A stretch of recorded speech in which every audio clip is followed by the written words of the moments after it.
Hello mga miss, ayan po, share ko na sa inyo sa mga mahilig magpares dyan, lalo na kapag lasing sa gabi o di kaya meron pang hangover at gusto ng sabaw.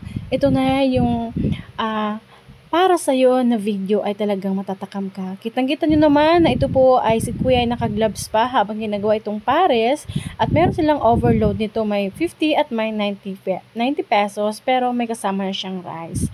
At nung pagkatapos nga no, nung pag-order namin, ay meron din mga nagbabalot. Wow, nice. Sa katapat nito ay meron siyang sisig. Ayan. So sa kanila din po yung may-ari na yan. Isa lang po yung may-ari. At ito nga yung mga orders na dumating sa amin. So bali 3 overload. Kasi na-in-order ng kasama ko overload, pati sa akin at sa kasama ko isa. Tapos sa mister ko naman ay nagsisig siya. So, kasi kumbaga itry naman niya yun. Kasi hindi ko naman talaga kaya ubusin yung isang 90 pesos na yan. Ayan, kung nakita nyo, talagang nakakatakam, nakakalaway kasi parang isipin mo ha, 90 pesos mo, talagang worth it na worth it. Kitang-kita naman kung paano pinain yun. Dakuday, ang sarap niya. Tapos talagang lasang-lasa mo talaga ang pares at ang bango. Grabe. Ayan, tapos may kasama na nga yung kanin. Kumuha ako isa lang. Ayan, so hindi na ako nag-add ng kanin kasi nga medyo bawas tayo muna. Kasi nga, syempre, kailangan mag-diet ko, no? So, ayan, nakita nyo kung nakailang subo pa ako to kasi grabe, sobrang sarap. So, ito yung way niyan.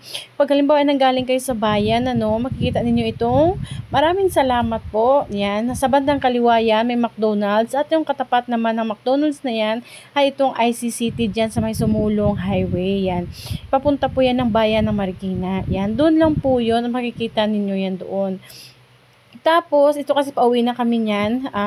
Dito na kami dumaan. Kaya pinakita ko lang sa inyo yung way. Kapag nakapasok na kayo doon sa may McDo, ay hindi na ho talaga kayo lalayo. At makita nyo yung mga ganitong yan. Perennial, ayan. Tsaka may katapos din po, meron din siya dyan. Yan, yung mango na yan. Yan po yung pinaka-pin niya. Kumbaga, palatandaan para masabi nyo na nandun na kayo sa mismong location. Basta makita nyo po ang TGP na yan, ayun na yung palatandaan na nandoon na po talaga kayo at hindi na po talaga kayo maliligaw doon at yung ganyan. So yun lang guys, thank you for watching. Asa na po nagustuhan ninyo at masubukan talaga ang sulit na pares na to. Diyan lang sa may Mayamot. Malapit po yan sa ICCT at katapat niya ay ang McDonald's.